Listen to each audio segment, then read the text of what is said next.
Welcome back to the Lutheran Worship Podcast presented by the Center for Worship Leadership at Concordia University, Irvine. My name is Kip Fox. I'm the director of the Songwriter Initiative, and I am joined by my co-host, as always, the director of the Center for Worship Leadership, the Reverend Steve Zank. Steve, how are you today? Hey, Kip. I'm all right. How are you? I'm doing well. I got a question for you right off the bat here.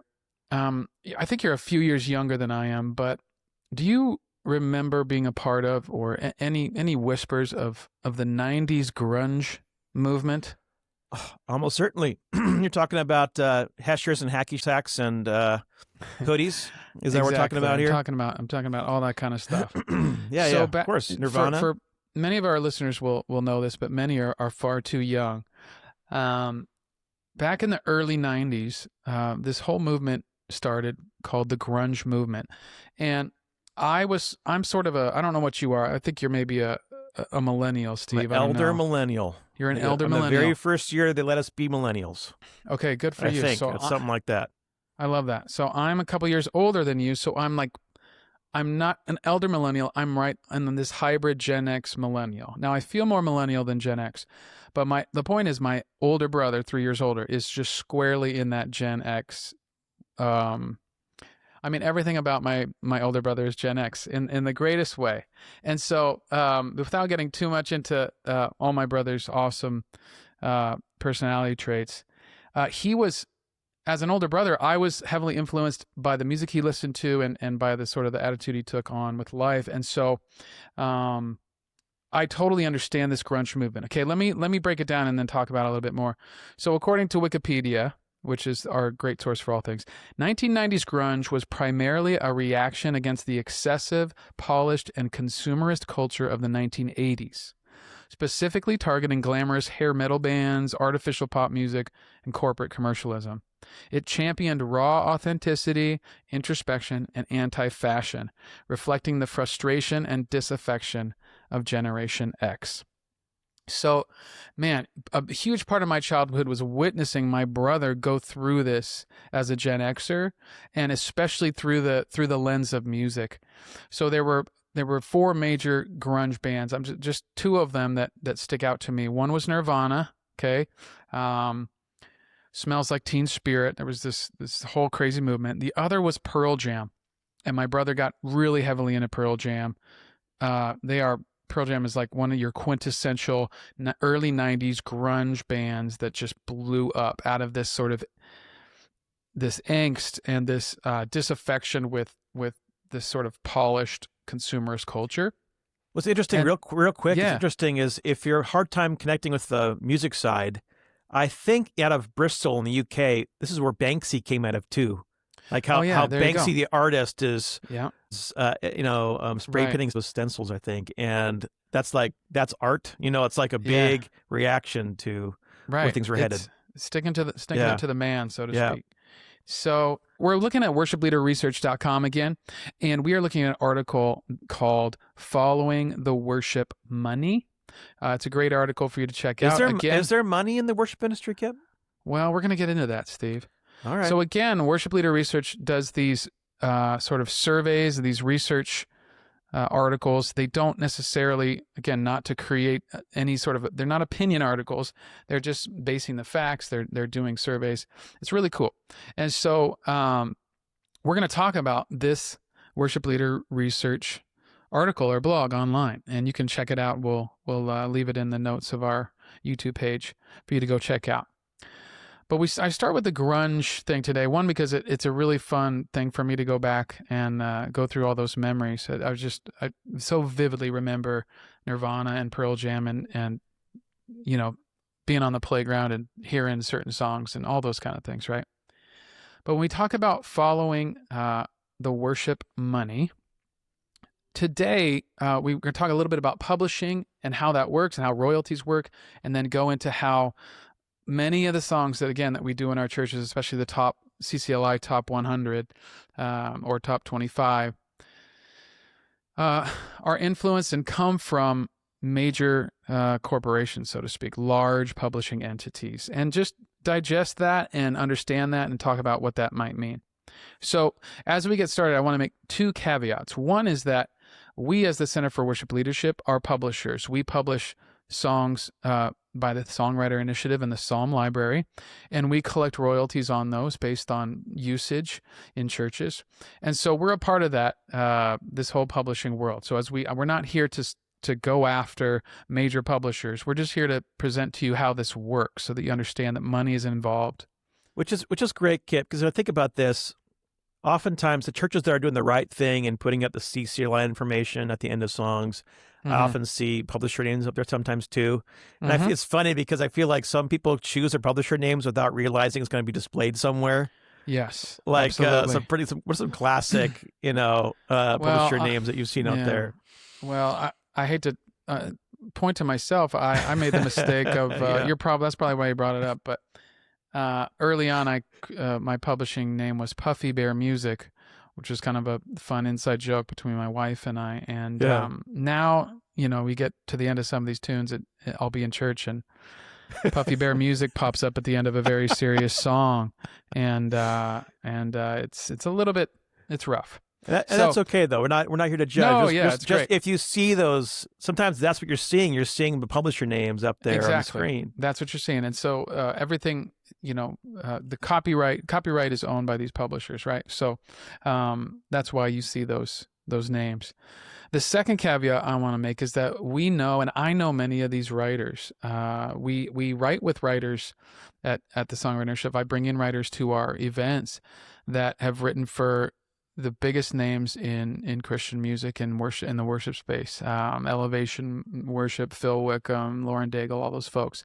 And I bring those writers in not because of necessarily the association with those big names, but because I have experience with these writers and they are awesome guys and gals that have an incredible heart and are great writers. You in order to be a great writer, in my opinion, in worship music and in Christian music, you really have to have a heart and a faith that is authentic and really deep. And so I just wanted to say that too, as well as we start to get into this, that we publish music, we collect royalties as a Center for Worship Leadership, and we write with writers and love connecting with writers that are a part of some of these bigger publishing entities. Okay?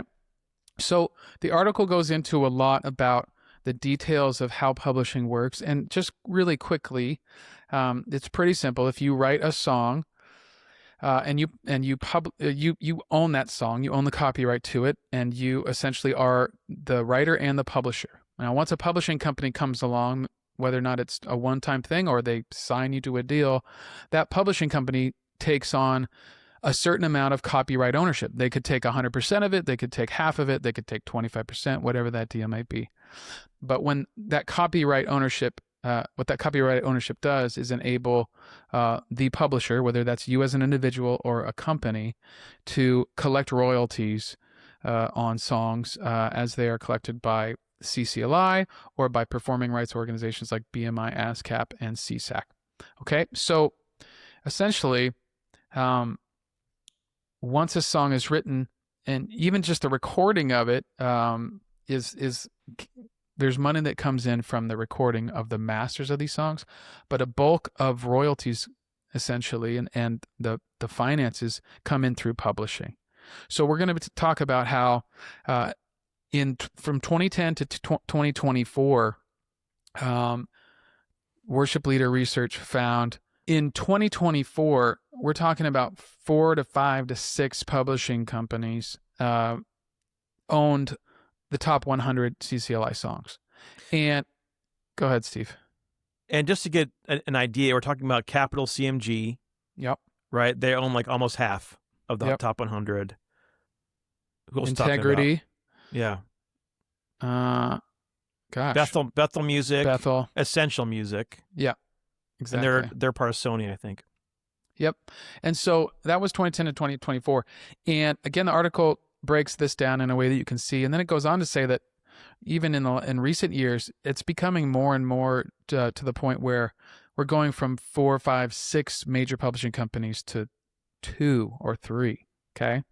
And so we just want to talk about sort of the takeaways from what that means. The first thing that we just want to talk about here is that what we've really already said is for you to be aware that money is the motivation for these companies. Okay, these companies are sustain a lot of people's salaries, not just the writers, but we have entire publishing companies that are working nationally and globally to distribute new music every day, every week, every year.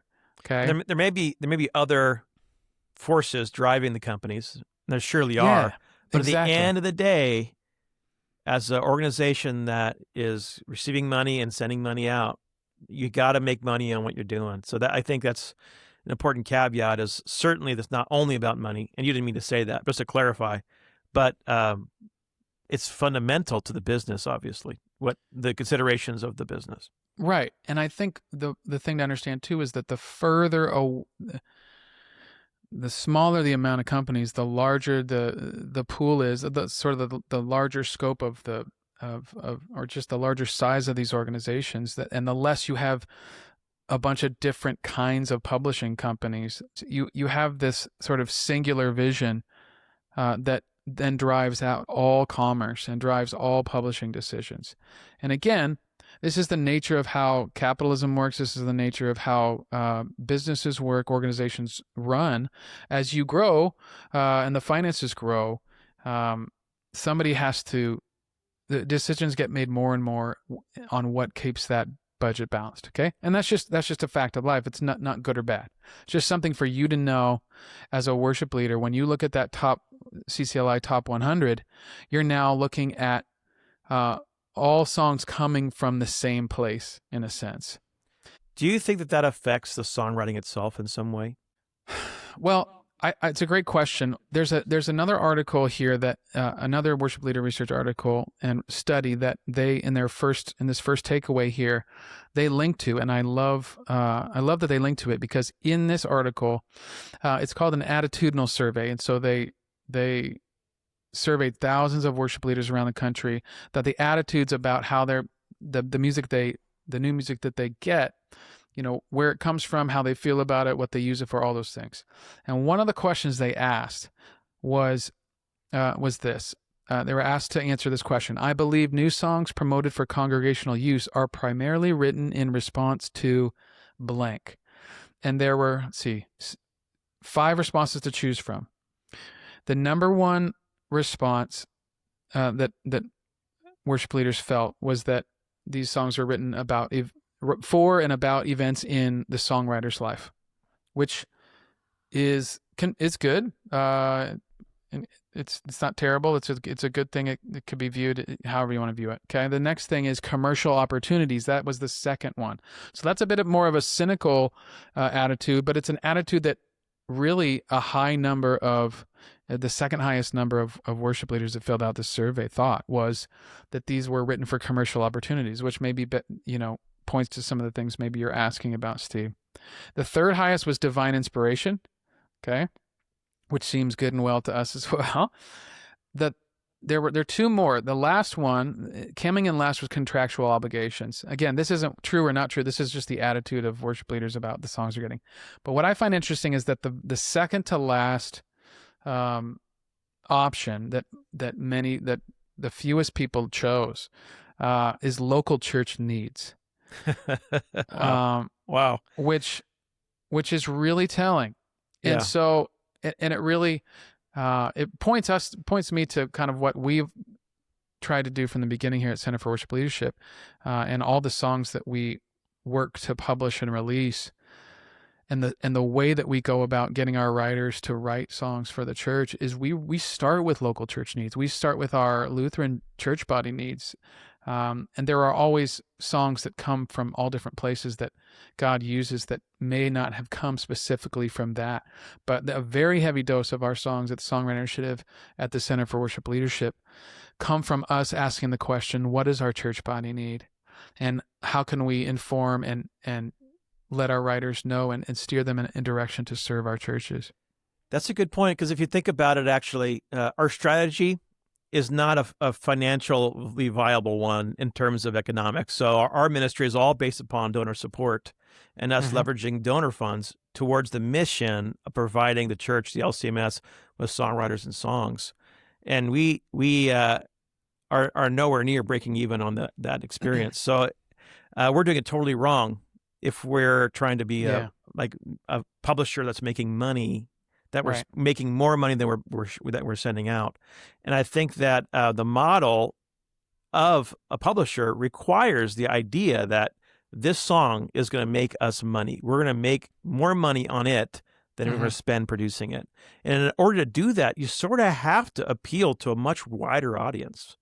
Yep. And so songs begin to see, as publishers are driving the process, as they're getting involved in the process, as the publishers are, every single one of the top 100 songs, or a very huge majority of that, are driven by a very few publishers, is that you have to find a song that's going to appeal to the church in all of its expressions. The more Yep. particular you get, Right. the harder it is to make the money back on a song. So if you proclaim in a song that Christ is present in the bread and the wine, and teach real presence, well, all the churches that don't agree with real presence, they're not going to use that song, and now you've really limited your audience for that. Exactly. Yeah. And so, I mean, a song like that we've released, TSI, like Grace Upon Grace, we know is a very popular song in our church body. Of the songs that we release, it's one of the really appreciated ones, because it does speak directly to that, to the local church needs for us. Another thing that, I think we talked about this in the other worship leader research podcast, but to your point, there are generalities of the Christian faith that need to be stuck to in order to reach a broader audience financially. And then the other thing is, often songs will get chosen based on the fame of the writer, or the fame of the connection to the artist, because that's going to make the most money too. And again, it doesn't mean they're bad songs or whatever. It just means you could be missing out on certain songs. The default is going to be go to the most general idea in Christendom, and the most famous, or the writer or artist that's going to, create the most clicks and likes and all that. So, are you casting a vision for a recurrence of 90s grunge culture, Kip, and worship songwriting? Is that what we're doing here? That's what we're doing right now. Come on. CAWL Publishing is the 90s grunge of 2026 worship music. So that's the first one. Okay, this takeaway. The second takeaway is back to kind of that caveat, and WLR for short references this. The idea that great writers have to engage in these mainstream distribution networks. So again, this goes in kind of the caveat range again. We're not saying that every song on the CCLI Top 100 is motivated by money, and you shouldn't be doing it. This article actually references the Gettys and their association with larger publishing entities, and I think they bring it up because you think of the Gettys. I think a lot of our listeners appreciate the Gettys and the music that they put out for the theological depth, the richness of the songs, the way that they are tied to modern hymnody. And so I think this article just says, hey, look, even the Gettys, who you may think of as not commercial in the sense of like pop worship stuff that's super popular, though obviously we know the Gettys are very popular in our church bodies. Even the Gettys have to engage with this. So again, the takeaway here is we're not railing against the system here, as Nirvana or Pearl Jam might, but we are just being aware of it and how we live within it and how decisions are made. And then the last takeaway is just, again, that we are moving towards, I think it's CCMG and Essential are maybe the two biggest entities now. And we may continue to see this, that everything starts to go into like two major publishing companies. And again, we touched on this during the middle of this podcast, but just to be aware that you're creating like these singular lanes and voices where music will be coming from. And for better or worse, maybe it's time, like you said, for a revolution. Maybe it's time for grunge, alternative, indie type places, which I think really ironically, in a funny way, to be alternative, to be grunge, to be indie in this space is to write for your church, specifically for your church, right? Yeah. And to have a support network like we do at Songwriter Initiative where we are writing for our church. And whatever happens to those songs outside of the needs of our church is great, and God will do what he wants to do. But we are all about writing for our church. So that's really it. Steve, do you have any other takeaways from this article? I don't think so. I think this has been a great conversation. I mean, I think for the listener, just learning more about the publishing world and how that works is really key. And I think there's a lot of mystery behind how this all goes down. And I think the other thing I think about is this. The fact that for a song to make it on that top 100 list, it almost definitely needs a major label behind it or publisher behind it, sort of demystifies the process. Right. And it's not as though some writer somewhere wrote the best worship song we've ever used, and it's so rich in God's word and expression is so dynamic that song may never be heard by anyone ever. And that's or maybe it's just a small local church. But in order for a song to really get catapulted into the kind of radio play that you expect a popular song to hear, it almost has to be associated with one of these major publishers to even make it, have the mechanics behind the song to make it on a list like that. Yeah, and I think for those writers out there, that reminds me just to say, we take so much value of a song by its popularity and instead of its utility. And that's why we've actually started a campaign on our Songwriter Initiative Instagram, a campaign called Serve With Your Songs, where we're just highlighting folks serving with their songs in their context in the coolest, most interesting ways that may never end up finding their way into a major publishing entity, but are serving God's people, serving their neighbors. So it's just a really neat way to think about and understand that we all have new songs to write and sing, and maybe instead of worrying about what's popular, we can dive deeper into what serves our people. So, Steve, thanks for their time today. Thanks for letting me ramble on about 90s grunge. I'm just going to go listen to some Pearl Jam and Nirvana now and just feel very angsty. All right, see you, Kip.